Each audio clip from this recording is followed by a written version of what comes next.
literario en su primera edición aquí en la ciudad de Lima de forma presencial. Hemos tenido muchos eventos, conversatorios de manera virtual, pero este es el primero que lo hacemos así, de forma física y más cercana en la ciudad de Lima, capital del Perú. Muy bien, quiero dar la bienvenida a todos los presentes en esta oportunidad.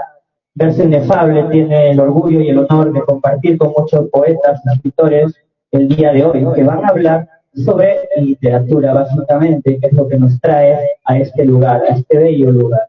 Muy bien, mi nombre es André Vilito, ustedes ya me conocen, soy el director de Verso Inefable, y hoy día voy a fungir como moderador también del evento junto con mi colega Mirza Mendoza, que también es una colaboradora bastante asidua a Verso Inefable. Bien, tenemos en esta oportunidad 3 mesas en las cuales vamos a pasar el largo de este debate. 3 mesas importantes en las cuales vamos a tocar temas muy importantes dentro del arte, la cultura y la literatura, ¿no? Como primera mesa vamos a tener la literatura como instrumento de cambio social en esta sociedad, ¿no? Hemos invitado a 2 escritores que nos van a hablar sobre lo importante que es la literatura para ellos como factor de cambio, como instrumento de cambio en esta sociedad. Muy bien, para eso voy a dar pase a nuestro primer invitado, que es Jorge Guamán. Invitamos a la mesa, por favor, y lo recibimos con fuerte voto de aplauso.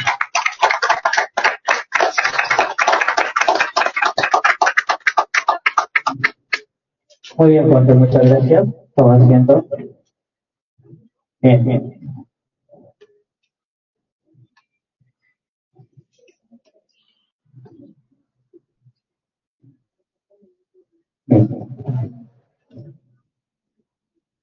Bien, y para eso también vamos a invitar a nuestro otro participante, Vladimir Sosa, por favor, lo recibimos con fuerte el voto de aplausos.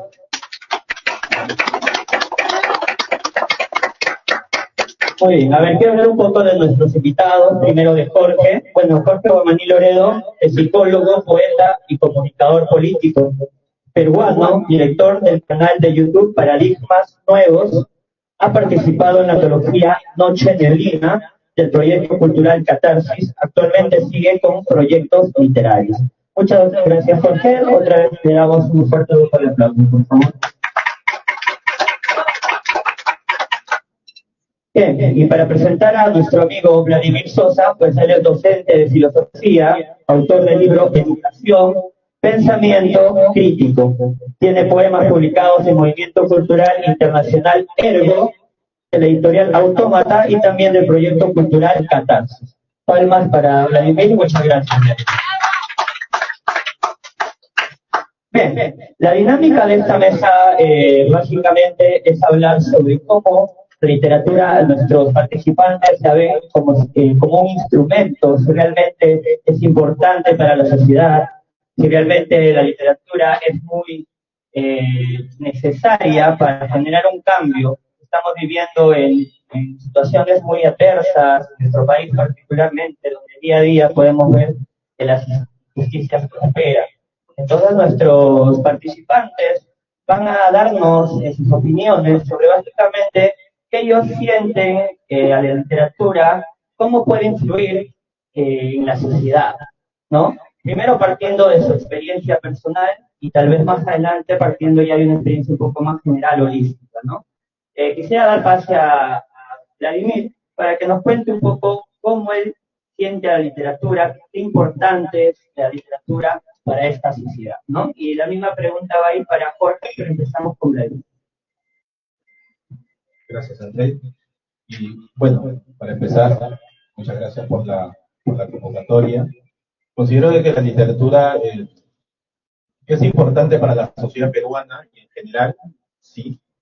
Que se le tome en cuenta necesariamente son muy pocas las veces, sobre todo en el ámbito escolar, en el ámbito de donde están los mismos estudiantes. Quizás hay muy poca llegada, ¿no? Respecto a la literatura, solo se le toma como una área más no como una proyección donde los estudiantes puedan desarrollar esas habilidades que de pronto la tienen guardada. Sin embargo, hay una imposibilidad muchas veces de que pueda ir más allá. Un poco de de mi experiencia era lo que me sucedía en el colegio. Yo escribía alrededor de los 14, 15 años y poesía, sin embargo, como que no iba más allá del cuaderno y no había esa posibilidad quizás en los años 90, pues de que haya, digamos, una llegada, ¿no? De una salida, ¿no? O sea, más allá de transmitirle a los compañeros, ¿no? Notitas de poesía, ¿no? Escribirle por encargo, pero no caminaba más allá.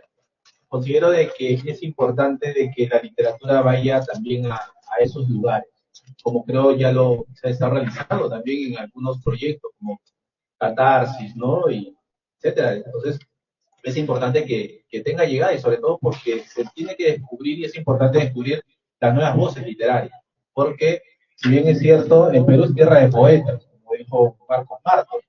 O sea, es una tierra donde se emana poesía, tenemos una gran variedad, sobre todo tenemos una riqueza tan cultural, no solo en Lima, sino también a nivel nacional.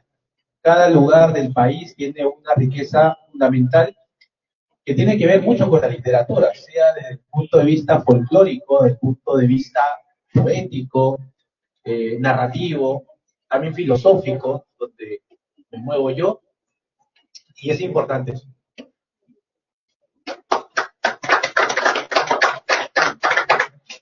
Muy bien, Leonid, muy bien. Muchas gracias por la participación. Bien, la misma pregunta para nuestro amigo Jorge, ¿no? ¿Cómo asumes, cómo ves a la literatura en este rol, ¿no? Que tiene como un factor importante en la sociedad.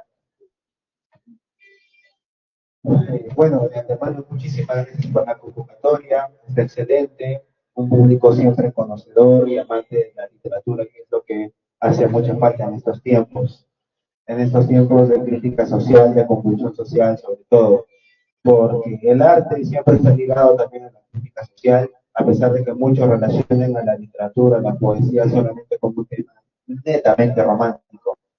Pues bien, cuando hablamos de literatura como un cambio social, tenemos que partir desde la literatura simbolista, específicamente desde la Francia del siglo XIX, cuando teníamos esos movimientos literarios encabezados por Mallarmé, Baudelaire, Rimbaud, Verlaine, que lanzaban críticas sobre la sociedad porque vivían en una sociedad convulsionada.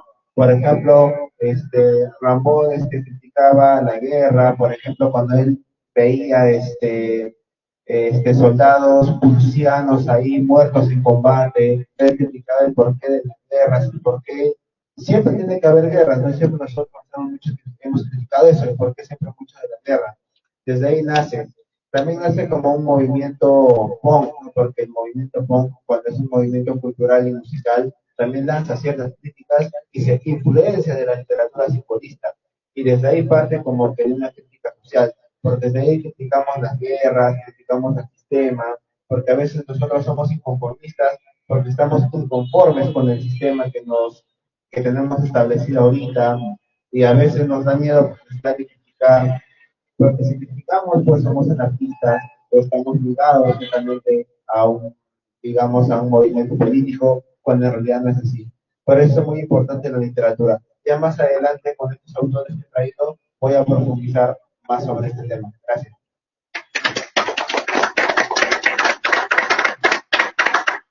Muy bien, muchas gracias, Jorge. Bien. En esta ronda, lo que les quiero preguntar, ustedes habrán escuchado bastante ese término de literatura comprometida. Muchos escritores, ¿no? Dicen que para ser un buen escritor o necesariamente un escritor que valga la pena, tienes que tener de alguna forma esa vena social o de alguna forma plasmar en tus escritos las injusticias o lo que sucede en una nación. ¿Ustedes qué opinan sobre esa lucha de repente que ha habido durante muchos años, ¿no? De literatura comprometida con una literatura más introspectiva. ¿Sienten que es necesario que un escritor hable de lo que pasa en su sociedad, en su literatura, o ellos creen que él debe opinar como persona, pero no inmiscuir su arte en este tipo de problemáticas? ¿Qué opinan al respecto? Yo creo que la literatura, al igual que la filosofía, mete las narices en todos lados. Pero siempre es importante de que esa nariz, que es en todos lados, siempre es favorable. Y que es importante tanto de que el literato, como el filósofo, como otros, pero básicamente en la literatura, tenga algo que decir desde la literatura. No tanto como persona natural, sino como literato, como poeta, como escritor, como narrador, como poetista. Y es importante de que a través de ella pues, el vehículo para poder contar una historia, para poder narrar los sucesos de un hecho concreto. Por ejemplo, Vargas Llosa, Gabriel García Márquez, entre otros, pues han narrado hechos concretos de su vida y también han narrado el contexto donde se han encontrado. Y de alguna u otra manera han denunciado y han puesto en relieve aquellos sucesos reales ¿no? que han sucedido, que han pasado, con un toque evidentemente literario. Pero, al igual que, por ejemplo, César Vallejo, nuestro poeta universal también, o sea, denunciaba a través de la literatura, a través de la poesía, hechos concretos que han sucedido, no solamente aquí, quizás también en su lugar de origen, al igual que en España. Y también Pablo Neruda, Javier Hernández. Entonces, la poesía siempre es un factor, es un vehículo muy importante, al igual que la narrativa en general, para que pueda llegar no solamente a plasmar un evento, sino a denunciar también aquello que se está viviendo.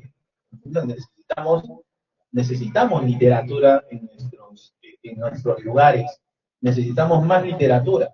¿Por qué? Porque es la forma donde también nosotros podemos expresar esas impresiones del alma y las podemos exteriorizar. Gracias. Bien, muchas gracias por estas apreciaciones. Bien, lo mismo para nuestro amigo Jorge.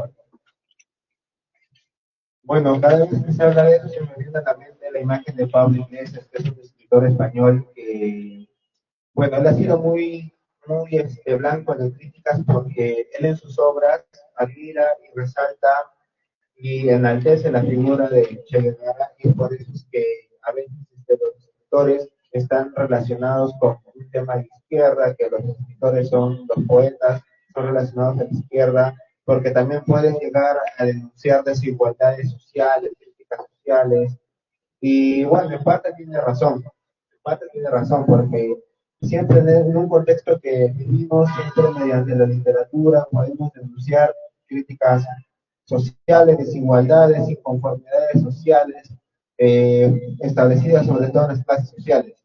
Ya complementando lo que dijo el amigo sobre Vallejo, tiene razón. Vallejo denunciaba todo eso en su obra El Tungsteno, que justamente la tengo acá, que la acabo de ver hace un par de meses, El Tungsteno, donde denuncia la explotación minera que vivían ahí los mineros en una empresa estadounidense.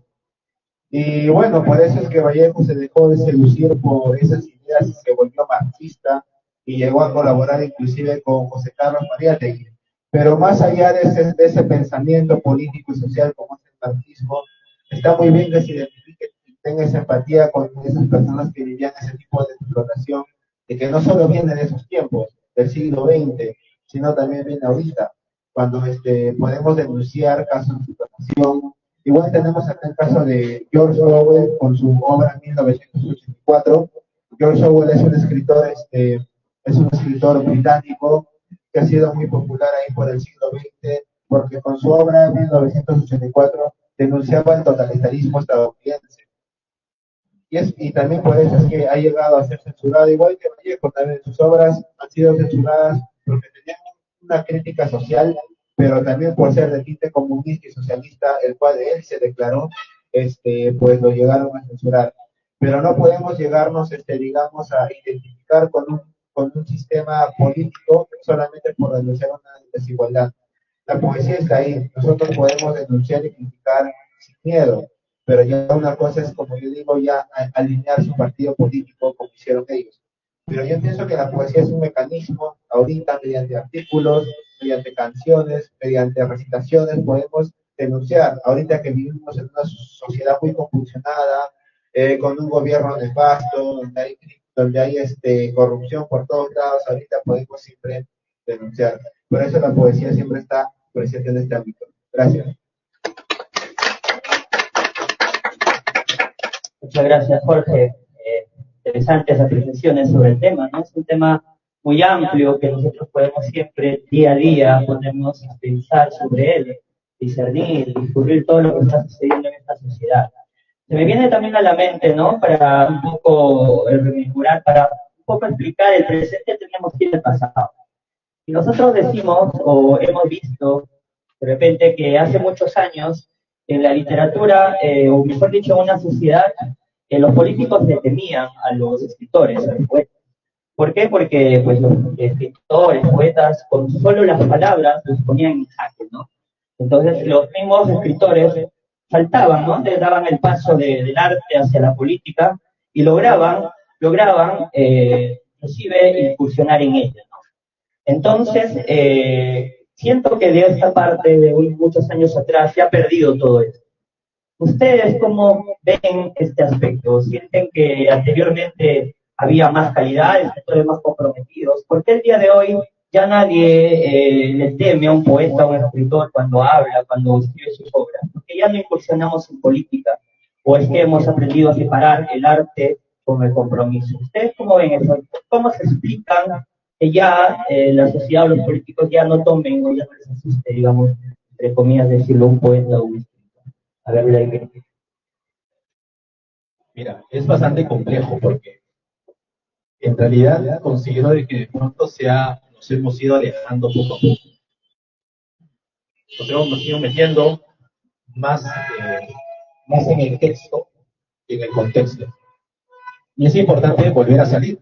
Es importante que volvamos a salir y a poner una palabra delante de. Y es importante hacer política. Por ejemplo, no es poeta, pero fue un gran educador y filósofo, Paulo Freire, decía, toda educación siempre es un acto político. Considero que también la poesía también es un acto político, es una forma de hacer política, pero no politiquería, porque nosotros vivenciamos en la actualidad. Pero es un acto político, ¿por qué? Porque es importante que pongamos por delante las palabras. Antes, evidentemente, se temía a un escritor, a un poeta, por el mismo poder de la palabra. Claro, pero si vemos de un tiempo acá, el poder de la palabra ha ido perdiendo valor. Por ejemplo, ¿no? En un contrato de dos, muchas veces la palabra pierde valor y el más vivaz se queda con todo. El poder de la palabra, a diferencia de antaño, ¿no? Tenía muchísimo valor. Por ejemplo, una de las culturas que a mí me sorprendió bastante, por ejemplo, es la japonesa. La palabra tenía valor. Si tú decías una cosa, era eso. Los contratos escritos no valían más que la palabra. Por eso es que es importante volver, claro, en este contexto un poco ya más digitalizado, todo lo demás, ha ido en desmedro el tema de la palabra. Ya, como decimos una cosa, no es eso, lo tergiversamos y es otra. Pero es importante volver nuevamente a mirar el pasado, como mencionaba, para poder vivir el presente, pero también con proyección hacia el futuro, porque es importante volver nuevamente a ese poder de la palabra, darle el poder a la palabra de manera que podamos poder expresar, no solamente a través de escritos y la palabra, sino a través de un acto mismo, de nuestras propias acciones, y hacer política a través de nuestras propias acciones.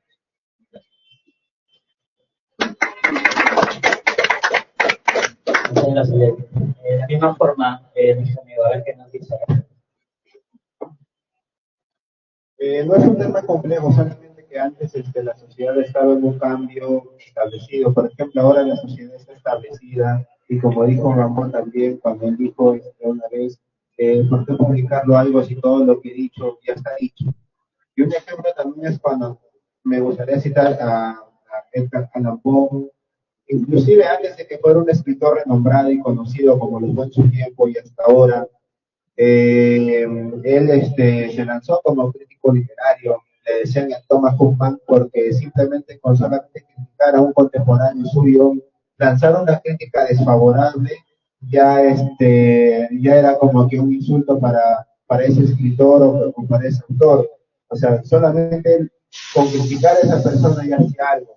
Si Neruda, supongamos, en el siglo XX criticaba a alguien, también ya lo bajaba en una. Si hacía Márquez también criticaba a alguien, también lo bajaba en una. O si Ernest Hemingway también criticaba a alguien, también lo bajaba en una. O sea, es así, es porque antes los escritores tenían mucho renombre, muchísimo antes, porque la mayoría de escritores empezaban como periodistas, como el caso de García Márquez, antes de ser escritor fue periodista, Alan Poe antes de ser escritor era crítico literario, y es así, porque antes tenían ese renombre que se construyeron de a poco. En cambio ahora me da pena decir que todo ya está dicho, todos los movimientos literarios ya están establecidos. Se puede criticar, sí, pero siempre cuando construyamos un renombre, tengamos un renombre que nos permita criticar y que si lanzamos una crítica a tal escritor, a tal artículo o a tal sociedad, tengamos ese renombre como lo tenían ellos. La sociedad estaba en un cambio cíclico, estaba en un cambio constante. Antes, incluso no había censura como lo había ahora. Antes, bueno, lo censuraban, bueno, el gobierno no podía censurar que decían algo desfavorable o que no les explicaba, pero igual hacían, estaba igual, lo censuraban, lo hacían igual. En cambio, ahora es un poco más difícil, hay mucha censura, incluso en las redes sociales, no puedes decir tal palabra, porque te pueden censurar, te pueden bajar. Y antes no había ese tipo de cosas. Se atreve a criticar ahora y es un valiente, es un osado. Y bueno, eso es así.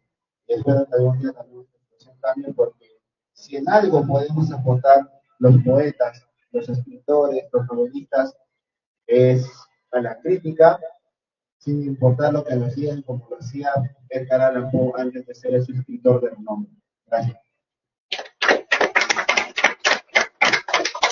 Bien, bien. Opinadas, opiniones de los escritores que están aquí en la mesa, ¿no? Bien, ya para finalizar la última ronda, ¿cómo ustedes pueden o visualizan la forma en que, digamos, el escritor, nos hablabas de la censura, Jorge? La censura, ¿no? Las dictaduras se caracterizan por censurar y justamente comienzan a censurar el arte. Pero también hemos visto que hay una nueva forma de censura que es más sutil, ¿no? No directamente te prohíben, sino te compran, ¿no? Digamos, un cineasta gana un premio de Instituto Nacional de Cultura y como él recibe dinero, digamos, de repente del Estado, ya no puede criticar al Estado, ¿no? Porque critica al Estado, inmediatamente le quitan el premio o ya no lo convocan, ¿no? Pero no lo permiten, ¿no? O simplemente ya no gana, ¿no? Misteriosamente ya no gana. Igual en la poesía, igual en la narrativa, ¿no? Entonces, ¿ustedes cómo sienten esto? ¿Realmente es así en el gobierno ahorita peruano? Que tú no puedes ser un crítico feroz, voraz, porque inmediatamente te cierran las puertas. Hemos visto hace poco con Juan Acevedo, ¿no? El ganador del premio en la Casa de Literatura, el cual ya habiendo ganado, pero como es un crítico del gobierno y siempre lo fue, pues se inventaron, ¿no? Nebulilladas, argucias, le quitaron el premio, ¿no? Entonces, y de esos casos hay muchos, ¿no? Muchos. ¿Ustedes cómo creen que eso es? Hablando un poco también de la obra 1984, ¿no? La policía de la censura, ¿no? Esa policía que no te pega, ¿no? No te mata, pero inmediatamente está viendo que tú hagas cualquier pequeña cosa para censurar. O sea, hay formas más sutiles de censurar que son inclusive mucho más efectivas, ¿no? ¿Ustedes creen que eso ha calado en este país? Que realmente hay conspiraciones, ¿no? Que hacen que los escritores estén en una zona de confort y ya se olvidaron de la sociedad y estén viviendo sus premios, literatura introspectiva. ¿Qué nos dice al respecto, Jorge? Bueno, los escritores ahorita están como que los dictadores están en el polo sur y los escritores están en el polo norte, en un lugar más desolador, más frío. Es así. Evidentemente la censura ahorita es incluso más fuerte que antes, porque antes, por ejemplo, a Gabriel García Márquez lo censuró el Bogotazo, también hasta Pablo Neruda le llegaron a censurar, a, ¿cómo se llama esta escritora? J.D. Salinger también lo llegaron a censurar por considerar su obra demasiado turbia, al guardián entre el centeno y todo. Es lamentable que la censura ahorita sea muy selectiva porque pueden atentar contra el gobierno, contra el sistema y todo. Incluso yo podría decir que la literatura, como lo dije al principio, tiene algo de punk, porque el punk es un movimiento musical y cultural que critica a la sociedad mediante canciones, como lo hacían los Sex Pistols en ese momento y otras bandas londinenses de ese tiempo. Igual lo pueden hacer los escritores. Por ejemplo, y también tienen ese estigma de que si llegan a lanzar una crítica social pueden ser subversivos. Por ejemplo, en el caso de José Carlos María Tegui con los 100 ensayos, lo llegaron a calificar de subversivo, también a Arguedas también lo llegaron a calificar medianamente de subversivo, inclusive cuando una de sus esposas también tuvo vínculos con ese tipo de movimientos radicales, y es así. Pero la literatura, así como todo tipo de arte, tiene que criticar sin miedo a la censura. La censura siempre va a existir porque el sistema no le va a gustar cómo nos expresemos, cómo hablemos en contra de él, porque podemos ser perseguidos, los escritores pueden ser perseguidos por ello, pero no debe existir ese miedo, no debe existir ese pavor ante el sistema, porque para eso estamos los escritores. Y si no criticamos como algún día algún escritor, de repente alguno de nosotros, cómo puede llegar a aspirar quizás un premio Nobel si es que no llegamos a eso, porque tenemos que innovar siempre la vanguardia. Ese es lo malo de la censura, siempre ha habido, siempre va a existir y tenemos que ir siempre en contra de ese tipo de censuras. Porque los escritores no solamente nos evocamos a escribir poesía romántica, sentimentalista, presencial, sino también a criticar a la sociedad, porque para ellos, ¿no? Es porque por eso es una herramienta de cambio social. La poesía también por ellos es una herramienta de cambio social. Y yo sé que así siempre va a ser. Gracias. Muchas gracias. Bien, Vladimir, también tus opiniones al respecto, ¿no? Sobre este temita que estamos tratando. Mira, voy a empezar con lo que hacía Nerón cuando todo el mundo criticaba su gobierno. ¿Qué hizo? Construyó el circo romano, pan, agua, y el pueblo estaba contento. Entonces, mientras que el pan y el agua, que serían los premios, darle, ¿no?, a los escritores para que estén contentos y no digan nada en contra de, es, también es una cuestión de ética, también por parte de los escritores, los poetas. ¿Qué tan conforme se puede estar frente a un premio si estás notando que tu país se desangra y no dices nada? Y haces, ¿no?, como que no hay nada y miro para otro lado. Es importante que podamos dar la vuelta nuevamente y ver cómo este país, que tanto nos acoge, el lugar históricamente que nos ha dado toda nuestra existencia y donde hemos pasado nuestro nacimiento, podamos dar la mirada hacia otro lado. Es importante que, a pesar de que la censura siempre ha existido, antes era a través de los periódicos, a través de los medios de comunicación, ahora es a través de las redes sociales. La censura, como digo, siempre ha existido, solo que ahora ha cambiado de mecanismo, ahora es más rápido. Ahora, ¿no?, todo es así, la cultura de la cancelación. Entonces, ahora todo es así, en un clic, nada más. Así. Entonces, es importante ver eso, sobre todo, ¿por qué? Porque tenemos algo que decir, sea a través de la poesía, sea a través de la narrativa. No nos cansemos de decir lo que tenemos que decir frente a una cuestión social, porque vivimos en tiempos de incertidumbre. O sea, todo es una incertidumbre ahora, o sea, no sabemos qué va a pasar mañana, ¿no? Y es importante por eso que dialogar frente a estas incertidumbres es importante, porque no sabemos, al no saber qué cosa va a suceder mañana, al no saber a dónde voy a pisar el día de mañana, ¿no?, tengo que tener las cosas para eso claras. Si no tengo las cosas claras, entonces no voy a saber dónde pisar. Y a veces es importante también pisarle un poco al gobierno, porque no solamente al gobierno, sino al poder en sí. ¿Sí? ¿Para qué? Para que de esta manera, pues, un poco despierte. Aunque sabemos que históricamente no lo han hecho, porque ya llevamos 200 años en esa turbia, ¿no? Y pasaremos quizás unos 100 años más, ya no estaremos por acá, pero es importante a veces ser un pequeño, un pequeño bache en el gobierno, un pequeño bache en las estructuras de poder, porque de alguna manera, por ahí alguno un poquito más inteligente dirá, ah, no, caramba, sí, de verdad, estamos haciendo un poco las cosas mal, creo yo, porque tanta gente que nos diga no, es por algo, ¿no? Aunque de pronto alguno menos inteligente dirá, no, o sea, lo que pasa es que nos tienen envidia, ¿no? Y como estamos nosotros en el poder y ellos no, entonces ellos quieren asumir el poder, la cultura del dominador y el dominado.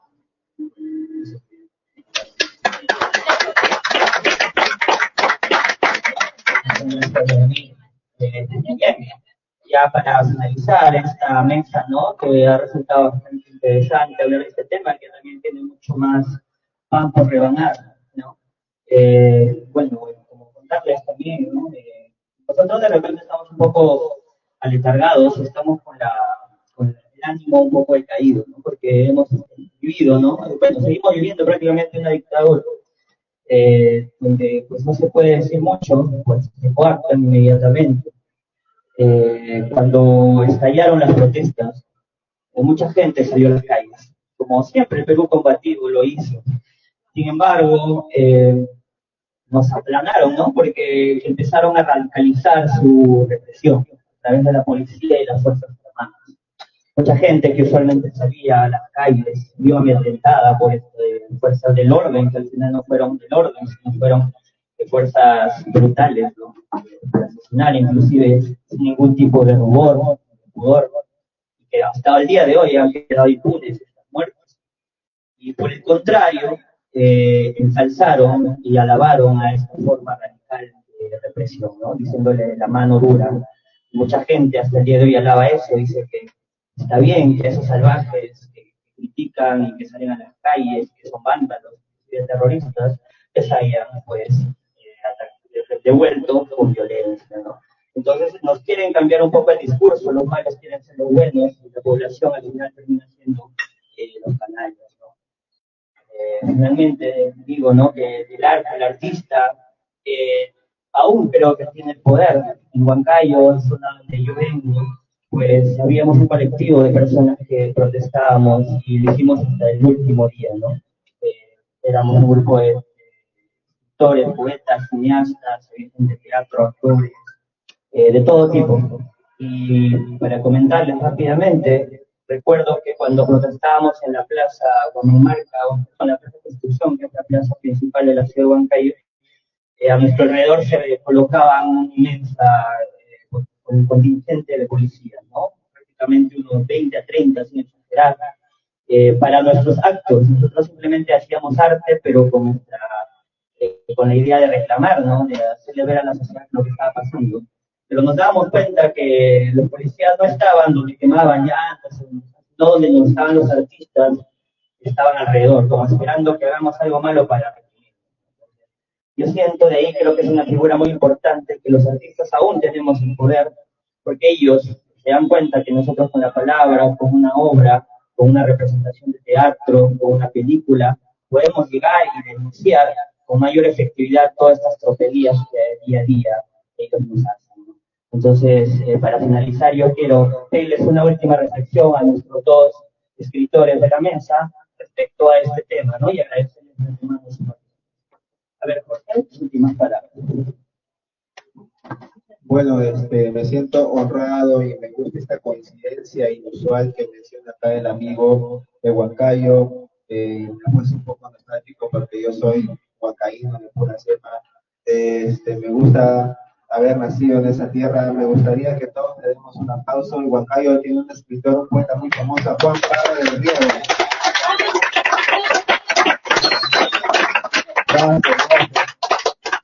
Y bueno, pues incluso José María Arguedas también habló de Picaflor de los Andes, que fue un importante músico, cantautor huancaíno, porque Picaflor de los Andes se identificaba con la gente de la clase social más baja, le dedicaba canciones, le dedicaba temas, Picasso Rosales, bueno, también que en paz descanse, un huancaíno de pura cepa, y bueno, el huancayo siempre está presente también en ese tipo de movimientos literarios junto con los Pucarina. Bueno, para finalizar quisiera leer un poema, bueno, ya cambiando de Huancayo a Francia, un poema de Charles Baudelaire, un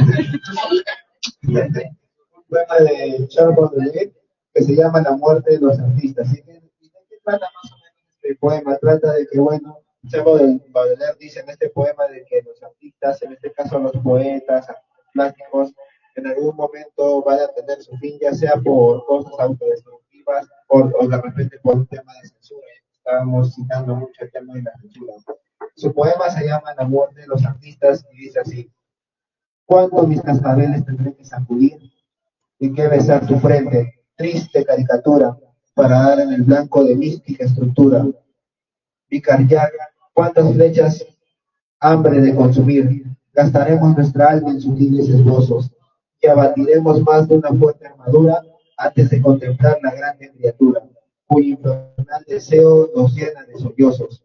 Hay algunos que nunca su ídolo han mirado, escultores malditos que el oprobio ha marcado, se dan martillazos en el pecho y la frente, sin más que una esperanza capitolio sombrío, que la muerte, al lanzarse como un sol de otro estío, hará por fin que se abran las flores de su mente. Con esto cierro mi presentación, muy amable y muy agradecido con todos. Gracias. Muchas gracias, Jorge. Realmente muy agradecido por tu participación. Bien, igualmente, Vladimir, para cerrar esta mesa, ¿cómo creen? ¿No se puede reescribir la historia como muchos pretenden hacerla? La historia es una, ¿no? Está ahí, pero muchos quieren negarla, ¿no? Nos hemos dado cuenta que, pues, la Comisión de la Verdad y la Reconciliación llamó conflicto armado, porque a la vez que tuvimos un bando llamado terrorismo, ¿no? Sendero Luminoso, que fue muy cruel, brutal, asesinó. En el intento de repelerlo, hubo unas fuerzas armadas que también abusaron, ¿no? Demasiado, y hicieron también lo que les dio la gana. Y muchos de ellos nunca fueron juzgados, fueron desaparecidos, etcétera, ¿no? O sea, la población estuvo en un fuego cruzado en el medio, hubo las víctimas. Y al final, la historia es esa, pero algunos quieren torcerla para su conveniencia, ¿no? En los libros de educación para los niños, quieren decir simplemente que hubo un bando y nada más, y que ahí acabó todo. ¿Y cómo crees que eso afecte? ¿Crees que la educación, los niños que realmente son los que deberían enterarse de todo la verdad, al final crecen ya ideologizados con una narrativa del Estado y de los grandes empresarios que quieren ver como si realmente hubiera simplemente un bando llamado terrorismo y que fue el lobo feroz y que todos los demás fueron las víctimas completas? O por qué no entendieron el porqué, ¿no? El porqué de esta rebelión, que obviamente fue insana, pero que tuvo un motivo. ¿Qué nos puede decir al respecto y también las palabras finales de él? Mira, yo considero de que la mayoría, por no decir todos los libros de historia, están escritos, lo escribieron los vencidos, perdón, los vencedores. Pero también es importante escuchar a aquellos que fueron las víctimas. No hay una contrahistoria. Aunque por ahí he escuchado algunos textos de la contrahistoria del Perú.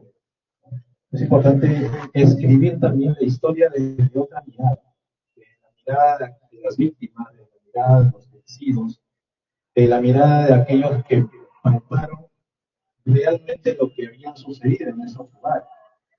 Es importante ello. Considero de que nos han vendido, lo digo porque también he pasado por el colegio, nos han vendido toda una gama histórica muy fascinante, muy ideal, pero muy lejos de nuestra realidad. Es importante palpar la historia, pero también es importante contarla desde distintos ámbitos. no de forma unilateral. Sin embargo, vemos de que muchas veces no se cuenta la historia tal como y se oculta. Como bien lo mencionabas, pues se trata de hacer solamente un bando y de echarle la culpa únicamente a un solo bando que era el terrorismo, pero no vemos también el otro bando que donde había militares que cometían una serie de atrocidades.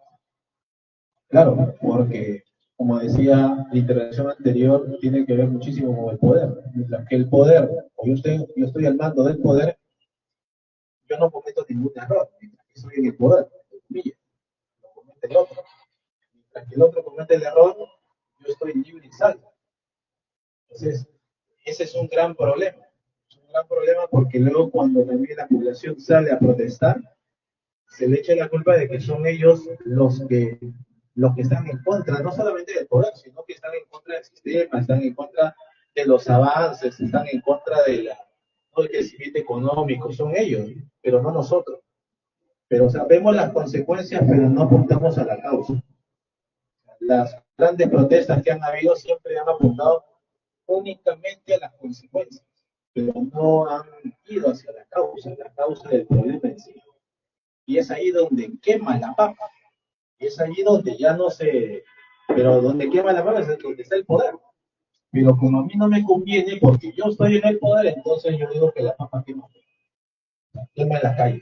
Y hay que repelerla, hay que echarle agua, hay que apagar el incendio. Pero mientras que yo no apunte a la causa, siempre vamos a vivir de consecuencias, nada más. Vamos a ir hacia la columna vertebral, que es la causa misma que lleva eso. Ahora, con palabras finales, pues nada, solamente agradecer la convocatoria de este conversatorio, sobre todo porque tiene que ver muchísimo con nuestra realidad. Es importante que la literatura no se quede callada, no se quede muda, sino que por el contrario, tenga siempre ser como una flecha que apunte a un objetivo concreto, que es redescubrir o descubrir y dejar desnuda toda esta maraña que nos han vendido como verdades únicas, sino que por el contrario, dejar al descubierto muchas falsedades que se nos prometen, muchas falsedades que se nos hacen ver como únicas verdades nada más, y es importante que la literatura también esté en medio de ella para poder estar ahí, ser un atisbo de los resultados, ¿no? de este problema que a todos nos atañe. Y también la literatura que sirva también como un caballo para que pueda también romper ciertos calabozos que nos tienen muchas veces. Gracias.